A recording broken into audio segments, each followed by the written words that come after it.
दें और घंटे की आकार की बेल घंटी को भी दबा दें ताकि हमारे नए वीडियो आपको लगातार मिलते रहें।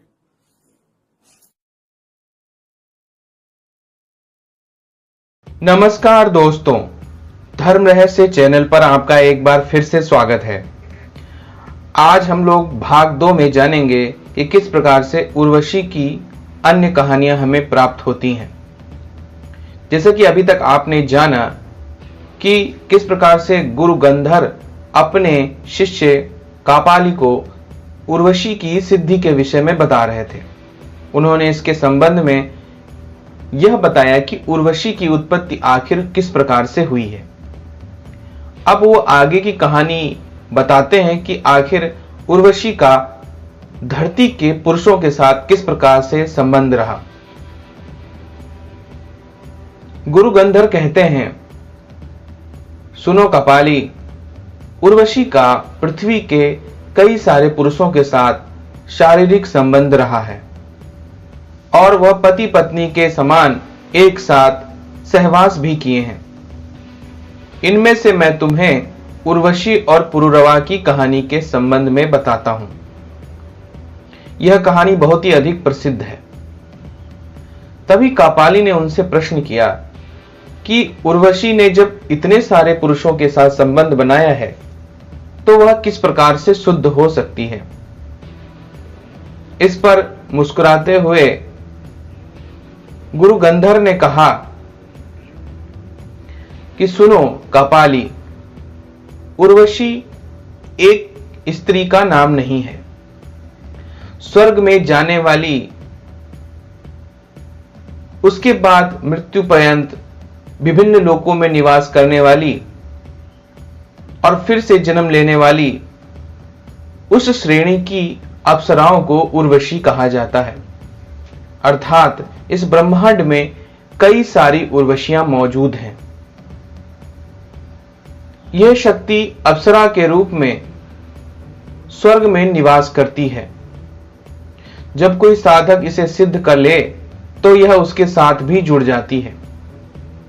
उर्वशी स्वर्ग को उतरकर पृथ्वी पर आ जाती है। यहां मानवीय रूप में अपने कर्मों अनुसार जीवन जीती है। उसके बाद फिर स्वर्ग लोक में वापस चली जाती है।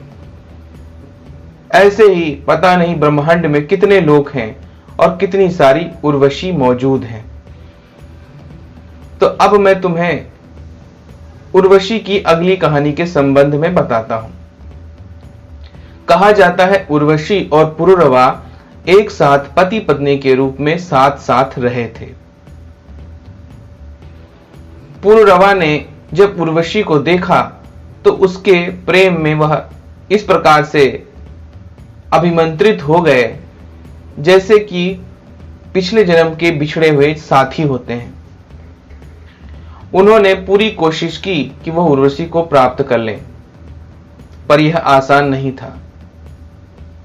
उन्होंने किसी प्रकार से उर्वशी को प्राप्त कर लिया।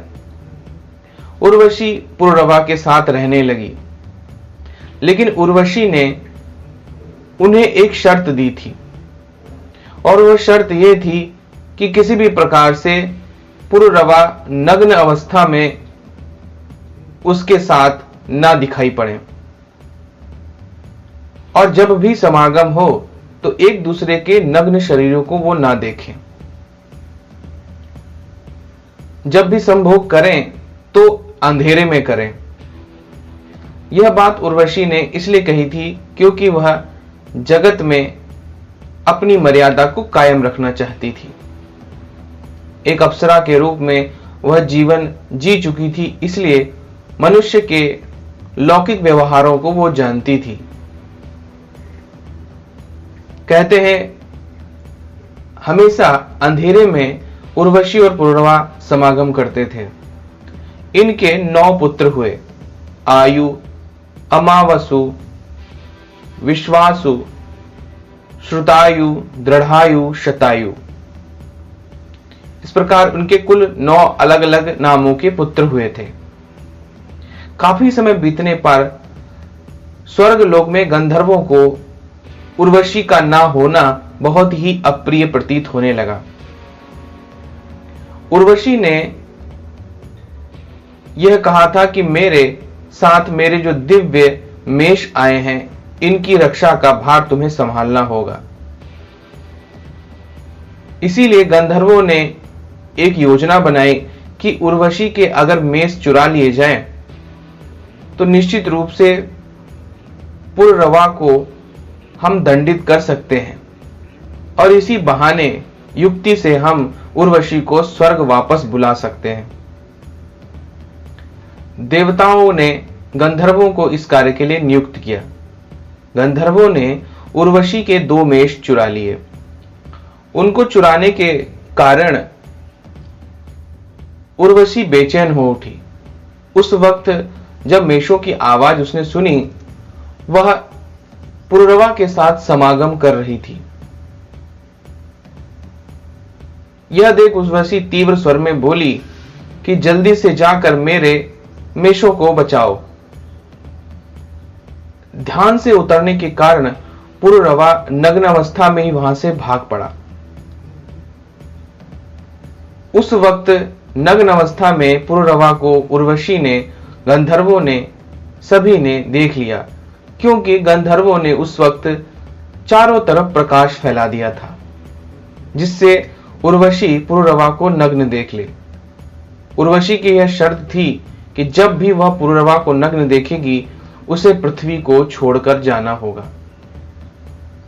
जैसा ही प्रतिबंध टूटा, उर्वशी अब स्वर्ग जाने के लिए मुक्त हो गई। पुररवा से प्रेम करने वाली उर्वशी अब उन्हें छोड़कर स्वर्ग की ओर निकल पड़ी। पुररवा ने उन्हें रोकने की बहुत कोशिश की, लेकिन जैसे कि हम साधनाओं में जानते हैं कि जो भी वचन होता है, उस वचन को भंग नहीं किया जाता। शक्तियां अगर वचन टूट जाए तो हमेशा के लिए साथ छोड़ देती हैं, और वही हुआ पुररवा के साथ। स्वयं कालिदास ने पुररवा और उर्वशी प्रसंग का वैदिक वर्णन बहुत ही अच्छे तरीके से किया है, जिसको विक्रमोर्वशीयम नाटक की कथा के आधार पर माना जाता है। ऐसा ही वर्णन महाभारत में भी आता है। यह तीसरी कथा है जो उर्वशी से ही संबंधित है। ऐसा माना जाता है कि सुरलोक में सबसे श्रेष्ठ नर्तकी उर्वशी ही कहलाती थी। इंद्र उसे बहुत ही अधिक प्रेम करते थे, क्योंकि अर्जुन इंद्रदेव के मानस पुत्र थे। इसी कारण से अर्जुन को बुलाकर इंद्रदेव ने शस्त्र और संगीत की शिक्षा देने की बात कही, क्योंकि वो चाहते थे कि उनका पुत्र सभी प्रकार की कलाओं में प्रवीण हो जाए। कहते हैं एक दिन जब चित्रसेन अर्जुन को संगीत और नृत्य की शिक्षा दे रहे थे, उसी समय वहां इंद्र की जो प्रमुख अप्सरा है उर्वशी आई। वह अर्जुन को देखकर मोहित हो गई। अवसर पाकर अकेले में उर्वशी ने अर्जुन से कहा, हे अर्जुन, आपको देखकर मेरी काम वासना जागृत हो गई है। मैं आपको पति के रूप में प्राप्त करना चाहती हूं, इसलिए कृपया मेरे साथ विहार करके मेरी काम वासना को शांत करो। उर्वशी के ऐसे वचन सुनकर अर्जुन बोला, हे देवी, हमारे पूर्वज ने आपसे विवाह करके हमारे वंश का गौरव बढ़ाया था। पुरु वंश की जननी होने के कारण आप हमारी माता के तुल्य हैं, और मैं आपसे शारीरिक संबंध नहीं बना सकता। मैं आपको माता के रूप में ही प्रणाम करता हूं। अर्जुन की बातों को सुनकर उर्वशी के मन में बहुत ही क्रोध उत्पन्न हुआ, और उसने बार बार यह प्रयास किया कि अर्जुन उसकी तरफ आकर्षित हो जाए, किंतु अर्जुन ने कहा कि वह उसे माता तुल्य मानता है। इस पर क्रोधित होकर उर्वशी ने कहा कि तुम नपुंसकों जैसे वचन कहते हो, इसलिए मैं तुम्हें श्राप देती हूं कि तुम 1 वर्ष तक नपुंसक हो जाओगे। यानी कि दूसरे शब्दों में हम ये कहेंगे कि वो किन्नर होने का श्राप अर्जुन को मिल गया। यह कहकर उर्वशी क्रोध से वहां से चली गई। इस घटना के बारे में जब इंद्र को ज्ञात हुआ तो वह अर्जुन से बोले, वत्स तुमने जो व्यवहार किया वह तुम्हारे योग्य ही था। उर्वशी का श्राप भी ईश्वर की ही इच्छा है। यह श्राप तुम्हारे अज्ञातवास के समय में काम आएगा और अपने 1 वर्ष के अज्ञातवास के समय में जब तुम किन्नर बनकर रहोगे तो तुम्हारी रक्षा होगी। और इसी कारण से 1 वर्ष तक अर्जुन स्त्री के रूप में, किन्नर स्वरूप में रहे थे। तो इस प्रकार से ये प्रमुख कथाएं मैं तुम्हें बता दूं। गुरु गंधर ने इस प्रकार से पूरी बातें अपने उस शिष्य को सिखा दी और कहा कि इस प्रकार से तुम समझ सकते हो कि उर्वशी न सिर्फ सौंदर्य में अद्वितीय है, उसकी कोई बराबरी नहीं करता, वह शक्ति में और सामर्थ्य में भी बहुत ही अधिक है। वो बड़े से बड़े देवता को अपने वशीभूत कर सकती है और किसी भी मनुष्य को कितना भी बड़ा श्राप या वरदान दे सकती है। मूल रूप से वह सब कुछ देने में समर्थ है। इसलिए ऐसी उर्वशी को प्राप्त कर तुम बहुत ही शक्तिशाली हो सकते हो। इस प्रकार गुरु से आज्ञा मिल जाने पर कपाली ने कहा, अब मुझे वह गुरु विधि बताइए जिसके माध्यम से मैं इस अप्सरा को प्राप्त कर सकता हूं। गुरु ने कहा, ठीक है, अब मैं तुम्हें वह विधि बताता हूं जिससे तुम इस अप्सरा को प्राप्त कर लोगे। तीसरे भाग में हम लोग जानेंगे कि किस प्रकार से गुरु गंधर ने उन्हें इस अप्सरा को सिद्ध करने की विधि बताई और उनके साथ आगे क्या घटित हुआ। नीचे डिस्क्रिप्शन बॉक्स में मैंने लिंक दे रखा है, वहां से आप इस साधना को बाय कर सकते हैं, खरीद सकते हैं।